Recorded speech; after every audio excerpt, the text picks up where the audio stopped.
Olá para você que acompanha o nosso Jornal 104 FM. A gente chega agora com uma matéria importante, uma entrevista também esclarecedora para você que está nos acompanhando sobre a varíola dos macacos. A gente vai conversar com a doutora Sandra Gomes de Barros, ela que é infectologista e professora do curso de medicina da Universidade de Santo Amaro, a Unisa. E é ela que vai bater um papo com a gente, tirar todas essas dúvidas sobre a varíola dos macacos. Bom, doutora Sandra, boa tarde, obrigado por conversar com o Jornal 104 FM, seja bem-vinda. Boa tarde, muito obrigada a vocês pelo convite. Bom, doutora, para a gente começar, a varíola dos macacos ela já é uma doença conhecida desde 1958, né? E ressurgiu agora não só no continente africano, como também nos demais continentes. A que a senhora atribui, né, esse reaparecimento da doença e essa disseminação nos demais continentes? Essa análise ainda está sendo pesquisada, porque essa doença extrapolou das fronteiras da África, né, e já se espalhou por tantos países. A gente acredita que seja realmente uma série de mutações desse vírus que encontrou aí na população homossexual um nicho aí para fazer a disseminação desse vírus. Certo. Essa varíola dos macacos, eu queria que a senhora comentasse com a gente como que ela é transmitida, porque, como a senhora mesmo disse, ainda não há um consenso, né, da comunidade científica sobre essa transmissão, mas 95% dos casos, né, de acordo com a Universidade de Londres, é que eles são transmitidos sexualmente. De fato, essa transmissão já está comprovada? O que a senhora tem para dizer? É que todos os casos que foram notificados, né, os grupos apresentavam essa característica, eram homens que faziam sexo com outros homens. Então, está bem evidenciada essa transmissão sexual, também pelo contato direto com as lesões, né, com a saliva de pacientes infectados, e também transmissão respiratória. Certo. Esse contato da pessoa com a outra, doutora Sandra, às vezes na maçaneta, um lugar em que ela está, essa transmissão também já está comprovada? Não está comprovada, mas está bem evidente, né? A gente tem aí uma série de casos em que esse contato é muito importante como transmissão. Muito bem. A senhora comentou com relação à comunidade LGBTQIA+, né? E a gente tem acompanhado de fato nesse surto que o vírus está se espalhando predominantemente entre gays e também bissexuais. Isso acaba gerando, de certa forma, um estigma, né, com a comunidade LGBTQIA+. Há estudos, doutora, do porquê dessa contaminação nesse grupo de pessoas e também se qualquer pessoa, de fato, ela está sujeita, né, a se contaminar, independente da orientação sexual? Está sempre em estudo ainda, mas a gente pode afirmar que qualquer outra pessoa que não seja desse grupo pode se contaminar, sim. Muito bem. E quais são os sintomas, né, da varíola e quando é que eles começam? Existe uma janela, né, imunológica ali nesse caso? Existe, na verdade, um período de incubação dessa doença que vai variar aí de 5 a 21 dias, né? E aí o paciente apresenta febre, dor de garganta, dor de cabeça, cefaleia, né?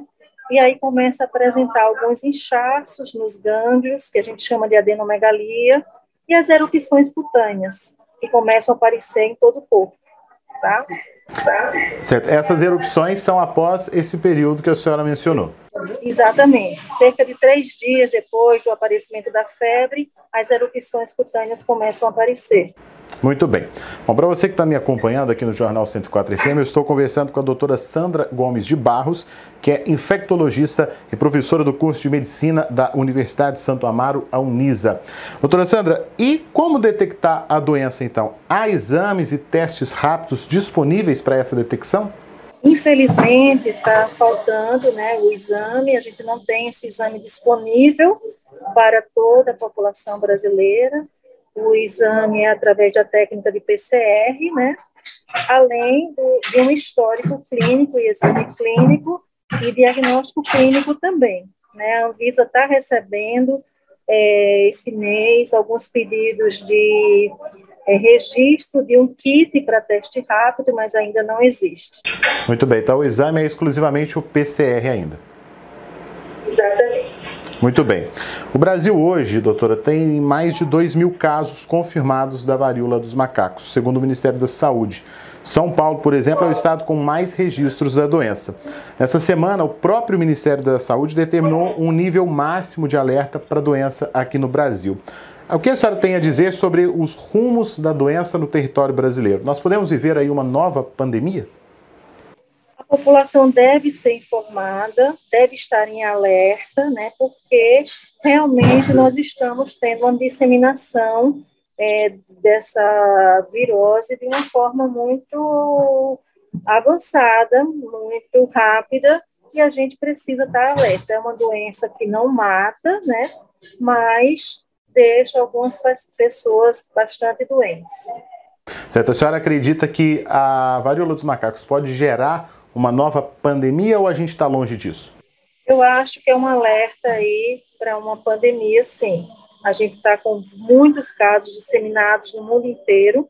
A gente precisa ficar alerta, precisa providenciar a vacinação, né, e medicamentos para fazer o tratamento dessa doença. Muito bem. E qual que seria atualmente, né, a melhor forma de prevenção para essa doença? A gente sabe que a vacina, ela aqui já existe, mas ainda não tem produção suficiente. Pode ser uma boa aliada? A melhor prevenção, no caso, seria a lavagem das mãos, higiene das mãos, uso das máscaras, né? E a população está em alerta para o surgimento dessa doença. E a vacina? A gente sabe que existe, né, a da varíola, mas ainda não tem uma produção suficiente. Ela também seria uma aliada nesse caso? Com certeza, porque é uma doença imunoprevenível. A gente precisa acelerar esse processo. Muito bem. Para a gente finalizar, eu queria que a senhora deixasse um recado para os nossos ouvintes, para os nossos telespectadores, né, e desde já agradecendo a sua participação aqui no nosso jornal.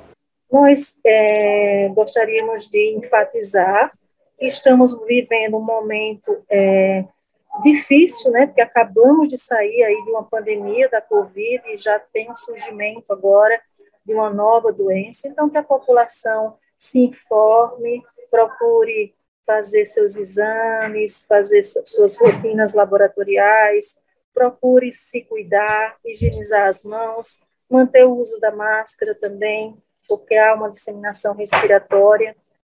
E é isso. Bom, e é isso, né? A gente conversou com a doutora Sandra Gomes de Barros, que é infectologista, professora do curso de Medicina da Universidade de Santo Amaro, a Unisa, esclarecendo para a gente informações importantes sobre a varíola dos macacos. A qualquer momento, a gente volta para você com outras informações aqui no Jornal 104 FM.